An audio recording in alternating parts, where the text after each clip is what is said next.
하나님의 말씀은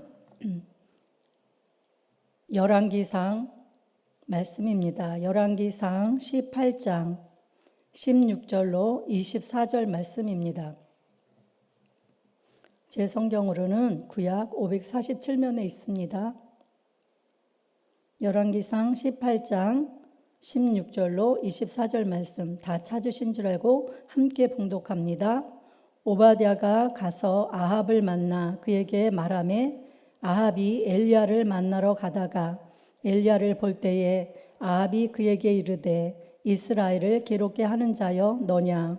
그가 대답하되 내가 이스라엘을 괴롭게 한 것이 아니라 당신과 당신의 아버지의 집이 괴롭게 하였으니 이는 야훼의 명령을 버렸고 당신이 바알들을 따랐음이라. 그런즉 사람을 보내 온 이스라엘과 이세벨의 상에서 먹는 바알의 선지자 450명과 아세라의 선지자 400명을 갈멜산으로 모아 내게로 나아오게 하소서. 아합이 이에 이스라엘의 모든 자손에게로 사람을 보내 선지자들을 갈멜산으로 모으니라. 엘리야가 모든 백성에게 가까이 나아가 이르되 너희가 어느 때까지 둘 사이에서 머뭇머뭇하려느냐? 야훼가 만일 하나님이면 그를 따르고 바알이 만일 하나님이면 그를 따를지니라 하니 백성이 말 한마디도 대답하지 아니하는지라. 엘리야가 백성에게 이르되 야훼의 선지자는 나만 홀로 남았으나 바알의 선지자는 450명이로다. 그런즉 송아지들을 우리에게 가져오게 하고 그들은 송아지 한 마리를 택하여 각을 떠서 나무 위에 놓고 불은 붙이지 말며 나도 송아지 한 마리를 잡아 나무 위에 놓고 불은 붙이지 않고 너희는 너희 신의 이름을 부르라. 나는 야훼의 이름을 부르리니 이에 불러 응답하는 신 그가 하나님이니라. 백성이 다 대답하되 그 말이 옳도다 하니라. 아멘.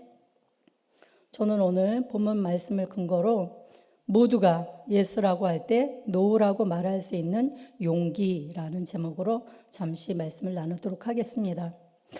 원래는 제가 이 본문 말씀이 아니고 그 뒤에 그 말씀인데 지난 금요일 날 김학영 목사님께서 금요 철야 예배에 열왕기상 18장 말씀을 가지고 설교를 하셨습니다. 명설교를 하셨는데 제가 또다시 그 본문을 가지고 할 수가 없어가지고 고민하면서 기도하다가 오늘 본문 말씀을 정하고 말씀을 준비를 했습니다. 오늘 본문 말씀 18장은 17장에 이어서 엘리야를 통해 일하시는 하나님의 역사를 볼 수 있습니다. 18장은 우리가 너무나도 잘 아는 갈멜산에서 있었던 그 엘리야와 그 바알 선지자들 간의 영적 대결에 대한 말씀이 기록되어 있는 장입니다. 이 당시 북이스라엘은 영적으로 매우 혼란한 시기였습니다. 북이스라엘은 그 초대 왕이었던 여로보암의 그 죄로 말미암아서 모반과 음모와 쿠데타가 끊이지 않았어요. 그래서 7명의 왕이 바뀌었는데 그들은 모두 하나님 보시기에 악한 왕들이었습니다.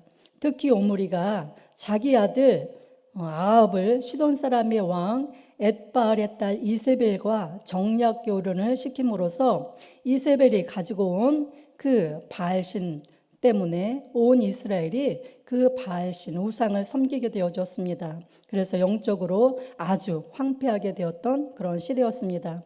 이렇게 혼탁한 시대에 하나님의 사람 엘리야가 나타납니다. 그리고 그는 곧바로 아합에게 도전합니다. 17장 1절 말씀은 이렇게 말씀하고 있습니다. 길르앗에 우거하는 자 중에 디셉 사람 엘리야가 아합에게 말하되 내가 섬기는 이스라엘의 하나님 야훼께서 살아계심을 두고 맹세하노니 내 말이 없으면 수년 동안 비도 이슬도 있지 아니하리라 하니라. 엘리야는 이스라엘이 아합 왕으로 인해서 우상 숭배에 빠지고 있는 것에 대해서 굉장히 분노했습니다. 그래서 아합 왕에게 도전한 것이에요. 이것은 단순히 아합 왕에게만 도전한 것이 아니라 농사의 신으로서 천둥 번개를 이렇게 주관한다는 비의 신인 바알에 대한 도전이기도 했습니다. 엘리야의 이 말에 따라서 이스라엘에 수년 동안 비가 내리지 않았어요. 그래서 이스라엘은 온 땅이 가뭄으로 타들어가고 특히 사마리아 땅에 기근이 심하게 되었습니다. 이때 하나님께서 엘리야에게 다시 말씀하십니다. 18장 1절 말씀입니다. 많은 날이 지나고 제3년에 야훼의 말씀이 엘리야에게 임하여 이르시되 너는 가서 아합에게 보이라. 내가 비를 지면에 내리리라.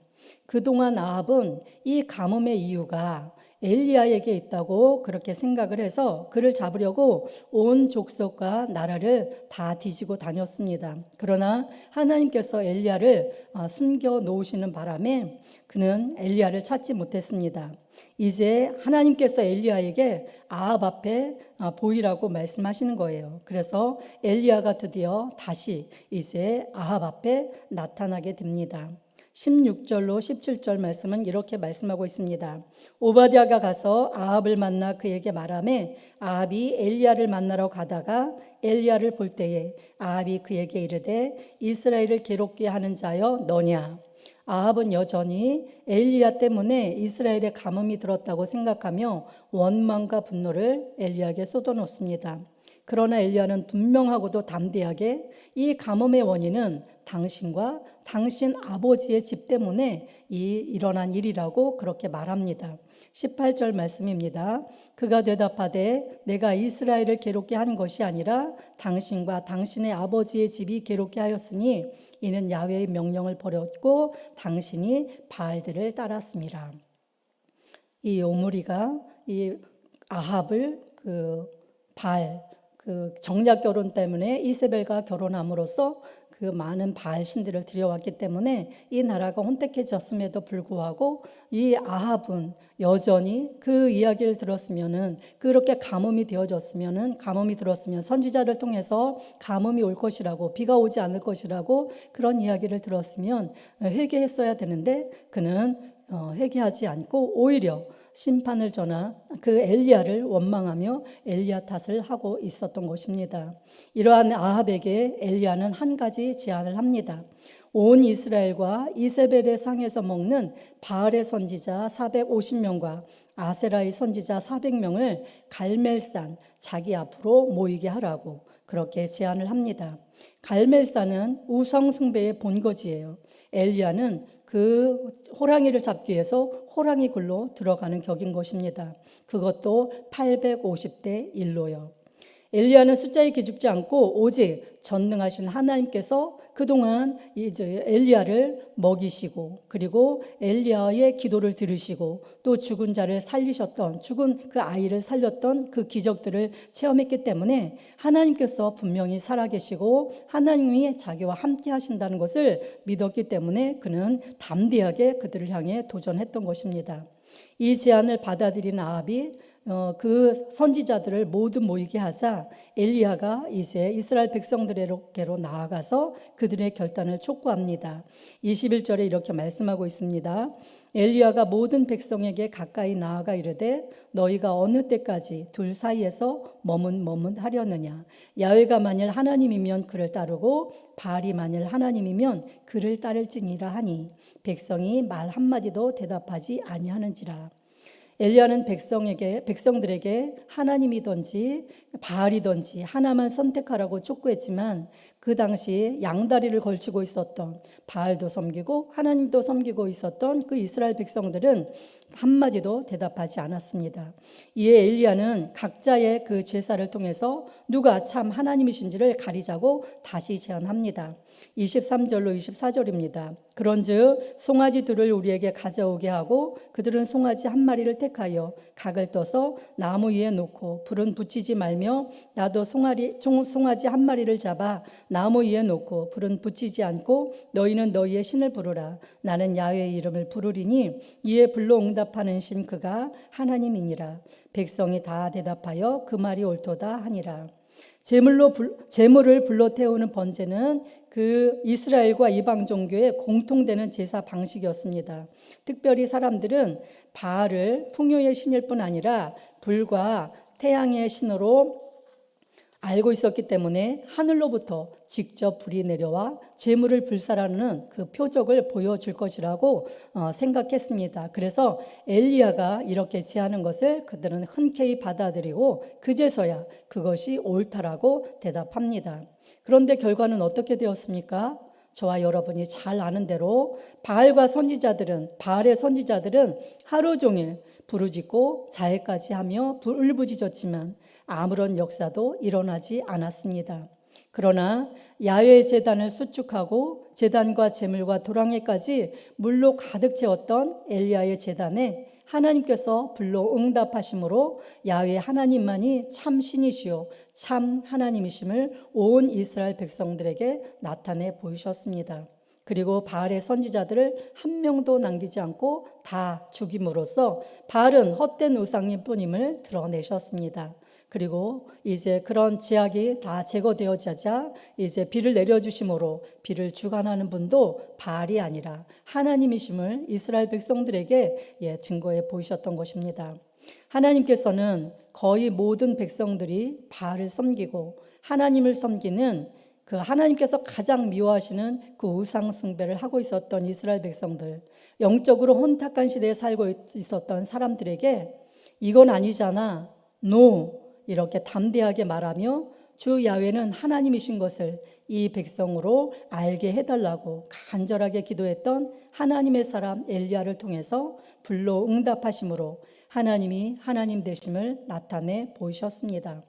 우리가 잘 아는 다윗도 그가 비록 초립동이었지만 하나님을 모욕하는 골리앗 앞에서 죽음 때문에 두려워 한 사람도 나서지 못하고 주눅이 들어서 있는 이스라엘 백성들에게 그는 이건 아니잖아, 노 이러면서 담대하게 만군의 하나님 야훼의 이름으로 나갔을 때 하나님께서 다윗을 통해 하나님이 하나님 되심을 온 이스라엘 백성들과 블레셋 사람들에게 나타내 보이신 것을 우리는 알고 있습니다.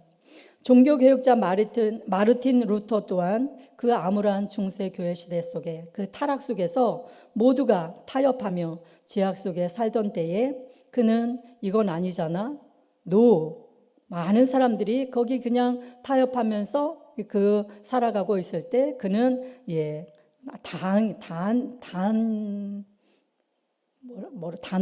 단호하게 노라고 외침으로 하나님께서 그를 통해 종교개혁을 이루게 하시고 하나님이 하나님 되심을 드러내 보이셨습니다. 이들은 어떻게 그 엄청난 상황과 환경의 압박 속에서 그 상황과 환경에 굴하지 않고 담대하게 노라고 말할 수 있었을까요? 그들은 모두 자신의 목숨보다 하나님의 이름과 명예가, 하나님의 영광이 더 중요했던 하나님의 사람들이었기 때문입니다. 그리고 그들은 하나님이 어떤 분이신지 그들이 글로 배운 것이 아니라 체험적으로 경험해서 알았던 사람들이기 때문에 그들은 담대하게 그 사람들하고 맞서서 그들이 하나님이 하나님 되심을 그들은 담대하게 증거할 수 있었던 것입니다. 야훼 하나님만이 온 세상의 참 신이시고 참 하나님이시다. 야훼 하나님만이 살아계신 전능한 하나님이시다. 하나님만이 우리의 기도를 들으시고 우리의 필요를 채워주시는 분이시다. 하나님만이 신실하시다. 하나님만이 영광을 받으시기에 합당하신 분이시다. 이런 것에 대한 그들은 확실한 믿음이 있었기 때문에 그들은 상황과 환경에 타협하지 않고 다수가 예스라고 그렇게 알고 살아가고 있는 그 정말 머뭇머뭇 세상과 하나님 사이에서 그리고 우상과 하나님 사이에서 머뭇머뭇 거리면서 유익을 따라서 이렇게도 살고 저렇게도 살았던 그 많은 사람들 앞에서 그들은 담대하게 노라고 외치며 나아갈 수 있었던 것입니다. 오늘을 사는 이 시대도 옛날 엘리야가 살았던 그 시대와 다르지 않습니다. 하나님은 이 시대에도 모두가 예스라고 합리화하고 타협하며 살아가고 있는 상황 속에서 하나님의 이름과 명예를 위해 노라고 외치며 일어서는 사람을 통해서 하나님이 하나님 되심을 나타내시고 그 사람을 통해 하나님의 일을 이루어 가실 줄 믿습니다. 여러분의 가정에서, 직장에서, 사업장에서 머뭇거리지 마시기 바랍니다. 요즘에는 우리가 바알 신을, 아세라 신을 섬기지 않습니다. 그러나 요즘에도 여전히 만몬 신이라는, 그리고 다른 우상들이, 사단은 여러 가지 그 시대별로 그 우상을 만들어서 사람들로 그 우상을 섬기게 함으로써 하나님의 마땅히 받으셔야 할 그 영광을 하나님께 돌리지 못하게 하고, 그리고 사람들로 온전히 하나님을 섬기지 못하게 하는, 그래서 하나님도 섬기고 자기 필요에 따라서 세상 신도 만몬도 섬기면서 그렇게 살아가도록 그렇게 사단은 우리를 유혹합니다. 그런 많은 사람들이 그래서 그 상황 속에서 우리가 세상과 타협하고, 그리고 그 환경과 타협하면서 하나님께서 온전히 기뻐하시는 그런 삶을 살아내지 못할 때가 너무나 많이 있습니다. 우리가 왜 그렇습니까? 세상에서 주는 유익과 쾌락이 너무나 많기 때문에 그렇고, 그리고 우리가 때로는 세상에 우리가 그렇게 살아갈 때 세상으로부터 또 배척당하는 일들이 너무나, 또 우리가 대가를 지불해야 하는 것들이 너무나 힘들기 때문에 우리는 하나님과 세상 사이에서 또 이렇게 머뭇거릴 그런 삶을 살 때가 너무 많이 있습니다. 우리가 교회에서는 신앙인으로 우리가 살아간다고 하지만 우리가 세상에 나아갔을 때는 세상에 그 너무나 큰 세상과, 그 다음에 세상의 돈과 권력과 이런 것들이 너무나 크게 우리 가운데 다가오기 때문에 우리가 그것과 타협하면서 적당히 우리가 살아가는 경우도 너무나 많습니다. 오늘 엘리야는 그런 이스라엘 백성들에게 머뭇거리지 말라고 그렇게 이야기합니다. 오늘 저와 여러분에게도 마찬가지입니다. 하나님께서는 머뭇거리지 말라고 말씀하십니다. 하나님은 두 마음을, 예수님이 말씀하시죠. 두 마음을 품은 자들을 하나님께서 기뻐하시지 않는다고 말씀하세요. 재물과 겸하여 하나님을 섬기는 자들을 하나님께서 기뻐하시지 않는다고 말씀하십니다. 그리고 미적지근한 신앙, 이것도 아닌 저것도 아닌 그런 신앙인을 하나님께서는 그 사람들을 토해내 버리겠다고 그렇게 계시록에서는 말씀하고 계시는 것입니다. 우리가 살아가면서 어떤 환경과 상황 가운데서도 세상과 타협하지 말고 하나님 영광과 하나님의 이름을 위하여, 우리가 하나님 명예를 위하여 우리가 처한 그 공동체에서 우리가 그 다수가 예스라고 하는 그 상황 속에서도 우리는 당연히 노라고 담대하게 외치면서 하나님이 하나님 되심을 담대하게 증거하며 살아가는 저와 여러분 되시기 바랍니다. 정말 노라고 말할 줄 아는 그 용기 있는 그리스도인, 용기 있는 저와 여러분 되시기 바랍니다. 아멘. 기도하겠습니다. 하나님 은혜와 사랑을 감사합니다. 엘리야가 이스라엘 백성들이 우상을 섬겼던, 그리고 하나님을 섬겼던 그 이스라엘 백성들, 그리고 또 아합과 또 바알 선지자, 그들을 향해서 그는 담대하게 노라고 외치며 하나님이 하나님 되심을 드러냈습니다. 하나님, 오늘도 우리가 살아가는 그 삶의 현장 가운데서 우리가 세상과 또 만몬신이라는 우리가 아버지 어찌할 수 없는 그런 상황 앞에, 우리가 환경 앞에 아버지 놓여 있다 할지라도 우리가 하나님의 우리와 함께 하심을 믿고 전능하신 하나님만이 참 하나님이심을 우리가 담대하게 믿고, 우리가 하나님 그런 상황과 환경에 타협하지 아니하고 담대하게 하나님의 명예를, 하나님의 이름을, 하나님의 영광을 위하여 놓으라고 말할 줄 아는 그 용기를 가진 하나님의 사람들이 되어지도록 은혜를 베풀어 주시옵소서. 그리하여 하나님 그 사람들을 통해서 하나님께서 아버지 역사를 또 주관해 가시고 하나님의 뜻을 이루어 가시는데, 하나님 우리 모두가 아버지 귀하게 쓰임 받을 수 있도록 은혜를 베풀어 주시옵소서. 참으로 좋으신 하나님, 아버지 오늘도 이제 여러 가지 문제 가운데 하나님 기도하는 우리 성도님들이 있습니다. 하나님 그 문제를 누구보다도 잘 아시고 계신 아버지 하나님께서 하나님 문제에 응답하여 주시되, 하나님의 뜻 안에서 하나님의 때에 가장 좋은 곳으로 응답하여 주시고, 우리 성도님들의 삶 가운데 역시 하나님만이 참 하나님이시고 하나님만이 우리의 기도를 들으시는 좋으신 하나님이심을 아버지 믿고 또 알고 또 누리고 증거하는 복된 삶이 되어지도록 은혜를 베풀어 주시옵소서. 육신의 질고로 고통당한 우리 성도님들 하나님 불쌍히 여기시고 하나님 긍휼을 베풀어 주옵소서. 오늘도 우리 하나님은 치료하시는 야훼 하나님이십니다. 야훼 라파 전능하신 하나님의 능력으로 역사하여 주셔서 머리끝부터 발끝까지 강건케 하여 주시고 깨끗하게 고쳐 주셔서 하나님 복된 삶, 건강한 삶, 하나님의 거룩하신 뜻을 온전하게 이루어가는 아버지의 삶을 살아갈 수 있도록 우리 성도님들을 축복하여 주시옵소서. 오늘도 귀한 예물 정성껏 하나님 드린 손길들을 기억하여 주시고 하나님 하늘의 신령한 복과 땅의 기름진 곳으로 날마다 풍성하게 채워 주시옵소서. 예수님의 이름으로 축복하고 기도드리옵나이다. 아멘.